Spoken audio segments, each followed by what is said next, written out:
물론 여긴 국민 라디오.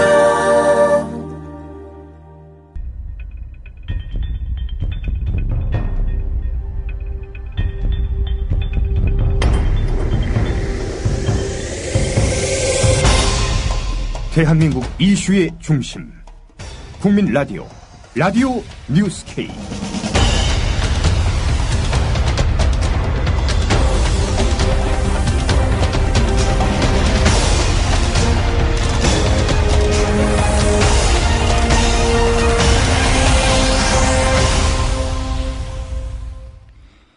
여러분 안녕하십니까? 8월 4일 라디오 뉴스K입니다.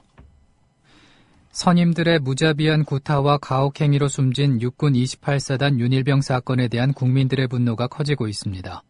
특히 아들이 군에 있거나 입대 예정인 부모들 중에선 이번 사건을 군대판 세월호로 규정하고 이래서야 마음 놓고 아들을 보낼 수 있겠느냐고 분통을 터뜨리고 있습니다. 입영 거부 주장이 나오는가 하면 군 검찰이 상해치사죄로 기소된 가해자들에 대해서 살인죄와 강제추행죄로 처벌해야 한다는 공감대도 확산되고 있는 상황입니다. 국회 국방위원회는 한민구 국방부 장관을 비롯한 군 관계자들을 불러 윤일병 사건에 대한 진상을 확인하기 위해 긴급 현안 질의를 열었습니다. 군에서 일어난 인권 침해로 인해 국방위가 단독으로 열리는 것은 이번이 처음입니다. 앞서 새누리당 김무성 대표는 전날 열린 긴급 당 최고위원회 간담회에서 우리가 파악한 바에 의하면 분명히 살해 사건이다. 어떻게 이런 일이 일어날 수 있는가? 장관은 자식도 없는가? 왜 은폐하려고 하냐며 강하게 군을 질책했습니다. 윤모일병 사건을 세상에 알린 군인권센터 임태훈 소장은 오늘 오전 SBS 라디오 인터뷰에서 국방부 장관 직속 군인권위원회를 설치하고 군 산하의 군인권 문제를 직접 조사할 수 있는 독일식 국방감독관 제도를 도입해야 한다며 윤일병처럼 가혹행위를 당할 경우 군이 아닌 외부에 알릴 수 있는 직속기구가 있어야 한다는 뜻이라고 밝혔습니다. 들어보겠습니다. 그러니까 지금 군 검찰이 윤일병 사망 직전에 가해자들이 응급조치도 하고 심폐소생술도 하고 급소도 네. 공격하지 않았다. 그래서 살인죄 적용은 어렵다. 뭐 이런 입장을 밝힌 가 있는 거죠. 급소 때렸고요. 예. 사진 보시면은 가슴, 배, 얼굴 다 맞았습니다. 급소입니다. 예. 저는 여기가 급소가 아니라 그러면은 저는 그분들하고 더 이상 대화가 불가능하다고 봅니다. 상식 이하의 사람들이죠. 예. 사진을 보고도 그런 소리를 하면 어떡합니까? 분명히 급소를 공격했다. 예. 네, 그렇습니다. 예. 그리고 살인의 의도 있었죠. 예를 들면은요, 폭행을 가했는데요, 쓰러집니다. 예. 죽었을지 모른다는 생각에 산소 포화도 검사를 하고 맥박을 측정하더니 정상이니까 꾀병이라고 마구 폭행합니다. 살인의 의도 거예요. 있죠. 예. 그렇기 때문에 당연히 살인죄가 돼야 되는 게 맞고요. 그리고요, 지금 현재 대법원 양형 기준을 보면 예. 이 폭행에 관해서는 예. 상해치사에 대해서는요 3년에서 5년 기본이요. 예. 그리고 가중처벌한다 그러면 4년 7년입니다. 여기에 특별양형인자라고 해서 더 가중처벌하면요 10년 6개월 정도 나옵니다. 예. 여기에 폭접법 위반이나 여러 가지 기타 엄치면은 12년에서 15년이거든요. 네. 그러면 가석방 받고 주범은 30대에 세상의 빛을 보게 됩니다. 끔찍하죠. 법적 처벌은 충분치 않다. 이런 말씀. 네, 그렇습니다. 살인죄로 기소를 하면 많은 분들이 살인죄로 하면은 뭐 죽이란 얘기냐 이렇게 얘기하는 저희 그런 얘기 하는 게 아니고요. 예.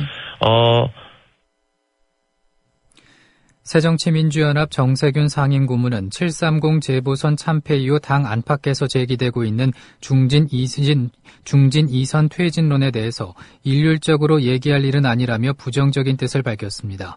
정 고문은 CBS 라디오와의 인터뷰에서 중진 2선 퇴진론은 천편일률적으로 재단할 일은 아니라며 필요한 사람은 남아있어야 하고 신진도 불필요한 사람은 교체해야 되는 것이라고 말했습니다. 들어보시겠습니다. 또 이른바 우클릭해야 한다. 그러니까 중도 성향이거나 심지어 좀 우익적인 인물을 위원장으로 외부에서도 영입해야 되지 않냐. 뭐 이런 지적도 있는데 어떻게 보시나요? 그게 우클릭 좌클릭은 아무 의미가 없는 거예요. 사실은 깊이 들어가는 게 중요하죠. 국민 속으로. 네. 국민들과 제대로 소통하고 당원들과 소통하고 또 의원들과도 제대로 소통하면 그러면은 길이 열릴 텐데 예. 어떤 특정 인사 한 사람이 이 문제를 해결할 수 있다고 생각하는 것은 과거에 쭉 우리가 해봤는데 그건 아니다. 물론 리더가 가장 중요하죠. 그래서 좋은 리더를 꼭 골라야 되는데 예. 한 사람이 모든 문제를 해결할 수 있다고 보지는 않고 특히 이제 지금처럼 우리가 직면하고 있는 상황이 상당히 엄중할 때는 그 구성원 하나하나 특히 책임 있는 일원들이 얼마나 진지하게 노력하느냐에 달려있는 것이다. 그래서 누구 하나 뽑아놓고 이 사람이 다 해결하겠지 하고 그냥 기다려서 될 일은 아니다 이렇게 봅니다. 네, 비대위원장 외부 영입도 가능한 건가요? 물론이죠. 다 열어놓고 예. 당 내외에 다 열어놓고 진짜 이렇게 수권 정당을 누가 건설할 수 있는가? 예. 수권 정당을 건설할 수 있는 비전과 역량을 가진 사람이 해야 된다고 저는 봅니다. 예, 그리고 개혁의 키워드 중 하나가 이 계파 정치 문제입니다. 이 계파 정치 문제 실제로 존재한다고 보시나요? 저는 그 신문에서 얘기하는 것처럼 그렇게 무슨 계파가 대단히 존재한다고 보진 않아요. 당연히. 예. 정당은 그 생각이 비슷한 사람들끼리 서로 소통하고 힘이 되기도 하죠. 그렇지만 무슨 맨날 편가르기 해서 싸우고 하는 것은 저는 아니라고 보는데 그렇게들 그래서 거기에 저는 동의하진 않습니다. 정대철 상임고문도 YTN 라디오와의 인터뷰에서 야권 혁신 논의가 대안 없는 인물 교체론으로 나간다면 바람직하지 않다고 강조했습니다. 한편 2012년 대통령 선거 전 안철수 캠프에 몸담았으며 그 후에 민주통합당 대선평가위원장을 지낸 한상진 서울대 교수는 새정치연합 박영선 당대표 직무대행이 비상대책위원장을 맡아서는 당의 미래가 어둡다고 지적했습니다. 한 교수는 오늘 조선일보와의 인터뷰에서 비대위의 주요 목표가 뭐냐, 국민에게 공허하게 들리는 혁신정책 나열이 아니고 국민에게 감동을 주는 진정한 의미의 과거 청산 작업이라고 생각하면 제가 민주당 대선평가위원장직을 맡으면서 체험했던 경험으로 보면 박영선 원내대표와 같은 분이 비대위를 끌고 가선 전망이 없다고 밝혔습니다. 들어보시겠습니다. 비유적으로 얘기하면 과거 청산이라고 생각해요. 야당의 존재 이유는 여당과 집권 세력을 견제하는 거예요. 거기에 실패하면 야당은 존재 이유가 없어요. 거기서는 아주 결연한 투쟁이 필요하다고 생각합니다. 그러나 그 투쟁의 방향과 그 수위와 토대가 단순한 정권 탈환이 목적이 돼서는 안 돼요. 그러면 안 됩니다. 그러면 다 정치인으로 변질되는 거예요. 그러면 이미 국민들 마음이 벌써 약간 딱 갈라져 있기 때문에 국민들 마음이 지금 굉장히 복잡하게 갈라져 있습니다. 그래서 요 지형을 넓히기가 어려워요. 그렇게 되면요. 비서관의 급여를 강제로 상납받아 정치자금으로 썼다는 의혹이 제기된 새누리당 박상은 의원이 비서관에게 거짓말을 하라고 종용하는 녹취록이 공개됐습니다. JTBC 뉴스9에 따르면 박상은 의원의 비서관이던 장관훈 씨는 비서한테 후원금을 강요했고 급여를 착취했기 때문에라면서 박 의원이 급여를 상납받아 정치자금으로 사용했다고 주장했습니다. 보도 내용을 들어보겠습니다. 새누리당 박상은 의원의 비서관이던 장관훈 씨는 박 의원이 급여를 상납받아 정치자금으로 사용했다고 주장했습니다. 비서한테 후원금을 강요했고 그다음에 급여를 착취했기 때문에 장 씨는 불법 자금 의혹에 대한 선거관리위원회 조사가 시작되자 박 의원 측이 관련 주장을 철회하라고 종용까지 했다면서 해당 녹취 파일을 검찰에 제출했습니다. 장 씨는 박 의원 측근인 김모 씨가 먼저 찾아왔다고 주장했습니다. 나중에는 박 의원까지 나섰다고 주장했습니다. 그러면서 강제 상납 주장을 철회해달라는 취지의 부탁을 했다는 겁니다.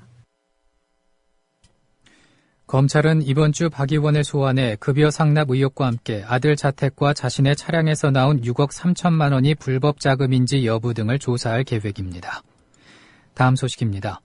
2008년 8월 공안당국이 발표한 여간첩 원정화 사건이 조작이었다는 증언이 잇따라 또다시 간첩 조작 논란이 확산되고 있습니다. 공안당국에 따르면 원정화 사건은 경찰, 검찰, 국가정보원, 기무사령부가 총동원돼 3년간 추적 끝에 적발한 대형 간첩 사건으로 원 씨는 보위부 요원으로 중국에 파견된 뒤 탈북자, 남한사업가 등 100여 명을 체포해 북송시켰다고 주장했습니다.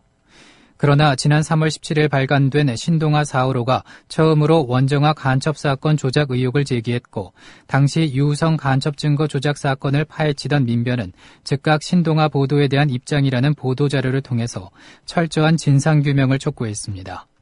그러나 원정화 씨는 언론과의 인터뷰를 통해 자신이 간첩이 맞다고 보도 내용을 부인했습니다. 정부는 오늘 오전 세종청사에서 에볼라 바이러스와 관련한 긴급 대책 회의를 갖습니다.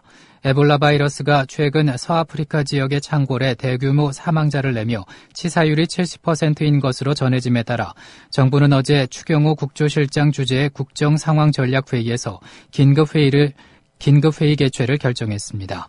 정부는 오늘 회의에서 해외여행자 안전과 현지 교민 대책, 검역 강화와 감염 예방 대책, 대국민 설명 홍보 방안 등을 논의할 계획입니다. SBS 라디오와 인터뷰한 질병관리본부 윤순기 검역지원과장의 말을 들어보겠습니다.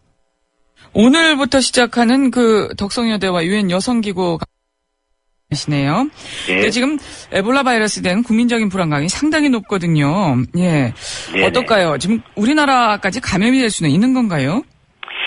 네, 이건 전 세계적으로 항공기 선박을 통한 해외여행이 자유롭기 때문에 언제 어디든지 감염 환자가 국내로 입국할 수도 있고요. 또 우리나라 국민 중 선교 출장으로 아프리카를 방문한 후 감염된 국민이 국내로 입국할 가능성은 있습니다. 그러나 아까 말씀한 대로 이건 호흡기로 인한 전파가 아닌 감염된 사람의 체액이나 체액의 혈액이나 밀접한 직접에 전파되기 때문에 우리가 나름대로 여러 가지 수칙을 지키면 된다고 생각합니다. 예. 오늘부터 시작하는 덕성여대와 유엔 여성기구가 마련한 대규모 행사요. 여기도 지금 아프리카인들이 참여해서 논란인데 이건 문제가 없다고 보세요? 예, 네, 이미 이분들은 검역 단계에서 무증상인 것으로 확인됐고, 요번에 이제 대규모 행사 있지 않습니까? 유엔 여성기구에 대한 것은 8개국에 31명이 왔는데, 또 덕성여대 같은 데도 이렇게 우리나라의 학생들이 왔지만, 에볼라 출혈열 발생국인 기니라든가, 시에라리온, 라이베리아 이 지역이 아닌 학생들이 들어온 겁니다. 그렇기 때문에 직접적인 접촉이 없으면 감염될 그런 것은 없다고 판단합니다. 저희들은. 예. 정부가 여행 금지국으로 지정된 리비아에서 우리 공관을 철수시키는 방안을 신중하게 검토하고 있는 것으로 알려졌습니다. 이는 이슬람 무장단체 간 전투 격화로 리비아가 사실상 내전 상태로 들어갔다는 판단에 따른 것입니다. 정부 소식통은 현지에 체류 중인 우리 국민에 대한 철수가 마무리되면 공관도 철수하는 방안을 최종적으로 검토할 것이라고 말했습니다. 현지에 체류 중인 우리 국민 510여 명에 대한 철수 작업이 진행되고 있으며 지금까지 70여 명이 몰타와 튀니지 등 인근 국가로 빠져나온 상태입니다. 이어서 날씨입니다. 태풍 나크리는 어제 오후 군산 서쪽 바다에서 소멸했습니다. 태풍이 남긴 수증기 영향으로 지금 전국 대부분 지방에서 약하게 비가 내리고 있는 상태입니다. 앞으로 남부지방에서 10에서 40mm, 중부지방에서도 5에서 20mm가량 비가 더 내릴 것으로 보입니다. 연이어 또 다른 태풍이 북상하고 있습니다. 11호 태풍 할룽이 매우 강한 중형급 세력을 유지한 채 현재 필리핀 동쪽 해상에서 북상하고 있습니다. 목요일 새벽쯤에는 일본 오키나와 남쪽 바다까지 올라오겠습니다. 오늘 곳곳에 비가 오다가 오후에 서울 경기 지방부터 비가 그치기 시작해 밤에는 서쪽 대부분 지방에서 비가 그치겠습니다. 낮 기온은 서울 30도, 전주 28도, 대구 29도로 어제와 비슷하거나 조금 더 높겠습니다. 서울의 지금 기온은 25.8도, 강우량은 6.5mm입니다. 라디오 뉴스 K를 마칩니다. 아나운서 정승조였습니다.